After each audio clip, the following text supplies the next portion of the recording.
हमारा मठ, हमारा मंदिर, हमारी उपासना विधि, हमारा शास्त्र, हमारे दर्शन, हमारी साधना पद्धति तभी संरक्षित हो पाएगी, तभी सुरक्षित हो पाएगी जब ये सनातन धर्म है।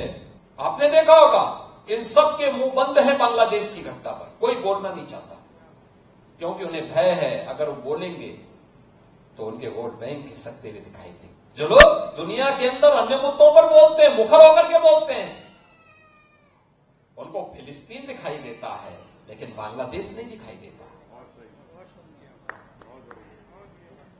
उनको दुनिया के अंदर अन्य जगह दिखाई देती है लेकिन बांग्लादेश नहीं दिखाई दे रहा है क्योंकि हम मंदिर तोड़े जा रहे हैं और हिंदू मारा जा रहा है। ये देश रहना चाहिए, सनातन धर्म हर हाल में रहना चाहिए, हमारी विरासत का हर हाल में संरक्षण होना चाहिए। हमें वर्तमान की इन चुनौतियों को समझना पड़ेगा जो हम सबके सामने है, भारत के सामने है, सनातन धर्म के सामने। याद रखना, जो चुनौती सनातन धर्म के सामने है वही भारत की चुनौती है और जो भारत की चुनौती है वही सनातन धर्म की चुनौती है। दोनों एक दूसरे से अपने आप को अलग नहीं कर सकते, कोई एक दूसरे से अलग नहीं कर सकता। और मैं तो आज पूज्य संतों का आह्वान करूंगा, इस समय है उनको स्वयं आगे आकर के पूरे समाज को एकजुट करने के सावधान के साथ आगे बढ़ना पड़ेगा।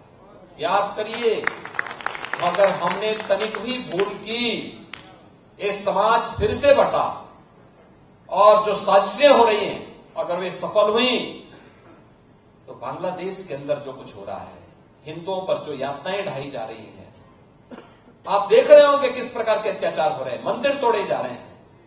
हमारा मठ, हमारा मंदिर, हमारी उपासना विधि, हमारा शास्त्र, हमारे दर्शन, हमारी साधना पद्धति तभी संरक्षित हो पाएगी, तभी सुरक्षित हो पाएगी जब ये सनातन धर्म है और ये देश सुरक्षित है और बृहद हिंदू समाज सुरक्षित है। हमें इसके लिए कार्य करना होगा, लगातार कार्य करना होगा, प्रयास करना होगा, एक एक को जोड़ना पड़ेगा, एक एक को अपने साथ जोड़ना पड़ेगा। भेदभाव के लिए कोई जगह नहीं होनी चाहिए। विभाजनकारी उन ताकतों को बेनकाब करना होगा जो केवल अपना उल्लू सीधा करने के लिए समाज को बांटना चाहती है, तमाम वादों के आधार पर बांटना चाहती है।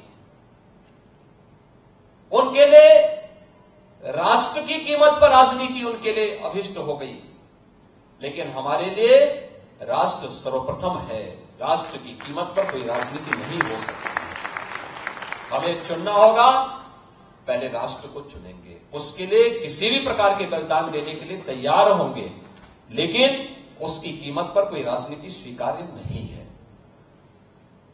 लेकिन आज जिस प्रकार के दृश्य दिखाई दे रहे हैं, जिस प्रकार की बातें हो रही हैं, जिस प्रकार की चीजें चल रही हैं, आपने देखा होगा इन सब के मुंह बंद है बांग्लादेश की घटना पर, कोई बोलना नहीं चाहता क्योंकि उन्हें भय है अगर वो बोलेंगे तो उनके वोट बैंक खिसकते हुए दिखाई देंगे। उनके पैरों के नीचे की जमीन जिस पर वे लोग खड़े हैं, वे अंगारे उनको ही जलाते हुए दिखाई दे रहे होंगे और इसलिए वे मौन हैं, बोल नहीं सकते। जो लोग दुनिया के अंदर अन्य मुद्दों पर बोलते हैं, मुखर होकर के बोलते हैं, उनको फिलिस्तीन दिखाई देता है लेकिन बांग्लादेश नहीं दिखाई देता।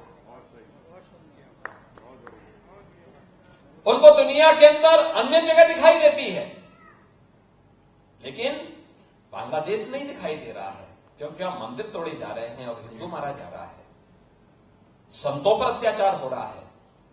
और इसीलिए हम सबको वर्तमान की इन चुनौतियों को देखना पड़ेगा। याद करना, 1947 के पहले बांग्लादेश भी भारत का हिस्सा था। हमें यह नहीं भूलना चाहिए। और 1971 में बांग्लादेश को बचाने में हमारे सैनिकों ने भी बलिदान दिया था, हजारों सैनिकों ने बलिदान दिया था। पाकिस्तान को मुंह की खानी पड़ी थी। पाकिस्तान के 95,000 से अधिक सैनिकों को भारत के बहादुर जवानों के सामने समर्पण करना पड़ा था और विश्व के इतिहास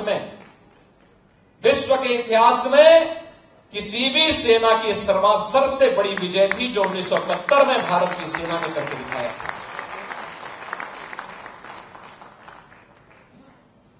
इसलिए हम सबको वर्तमान में अपने आप को उसके लिए तैयार करना होगा, देखना होगा।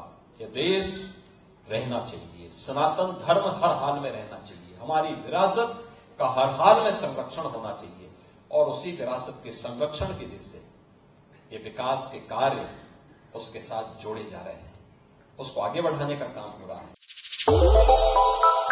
श्रेष्ठ भारत पर खबरों से जुड़े रहने के लिए चैनल को सब्सक्राइब और लाइक करें, बेल आइकन दबाएं और देखते रहें श्रेष्ठ भारत।